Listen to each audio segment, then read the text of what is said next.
Bukan tujuannya memuji ya, karena memuji ibadah orang tidak boleh, tidak disarankan. Kayak misalnya ada orang sholatnya khusyuk sekali, jangan Anda datang mengatakan kamu khusyuk sekali ya sholatnya, karena nanti takut mengganggu keikhlasan dia. Tapi kalau kita balik pertanyaan, kita mengatakan apa kira-kira yang memotivasi, kenapa Anda mau sholat malam? Mungkin dia cerita satu pengalaman yang membuat kita jadi terenyuh dan kita mau ya, apa kisah pengalaman dia. Saya pernah contoh bertemu dengan salah satu staf ayah kami di Makassar, di pabrik. Dulu kami punya pabrik keluarga besar di Makassar. Terus kemudian saya tahu orang itu sangat jauh dari agama. Saya lihat satu waktu, saya tiba-tiba sudah sholat di masjid, sudah banyak perubahan. Lalu saya tanya, kenapa? Apa sebabnya? Terus dia bilang sama saya mimpi masuk neraka. Dia bilang gitu, polos. Sekarang sudah meninggal rahimahullah. Tapi beliau bilang gitu, saya mimpi masuk neraka, entah kenapa saya masuk neraka, saya dibawa sambil dibelenggu, saya lihat ada orang disiksa ini, disiksa itu. Sampai akhirnya saya tanya, saya masih bisa keluar nggak dari sini? Ada yang mendampingi saya tapi saya tidak lihat orangnya, mengatakan masih bisa karena ajalmu belum datang. Lalu saya kaget bangun. Semenjak itu saya rajin ibadah. Nah, bisa Allah ingatkan melalui mimpi, bisa orang ingatkan melalui nasihat orang lain, pengalaman orang lain. Kan sekarang kalau kita dengar pengalaman orang ini, oh berarti kita nggak harus tunggu mimpi, cukup dia menjadi pelajaran. Ya kita juga hampir sama,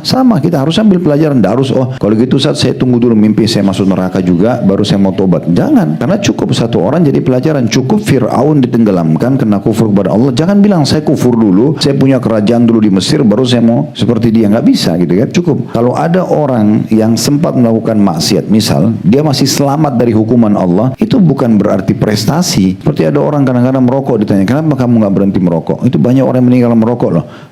Saya sekian tahun merokok nggak mati kok. Maksudnya tunggu mati dulu baru percaya. Kan unik ya. Padahal sebenarnya sudah banyak contoh-contoh dari manusia lain kan begitu. Jadi nggak usah kita tunggu. Ada orang yang meninggal berantem karena mabuk. Ya nggak usah kita tunggu. Oh saya selalu minum khamr, mabuk nggak ganggu orang kok. Mungkin saat itu, belum tentu saat kedepannya. Contohnya ya. Jadi kita ambil pelajaran dari kejadian orang gitu ya. Sudah cukup.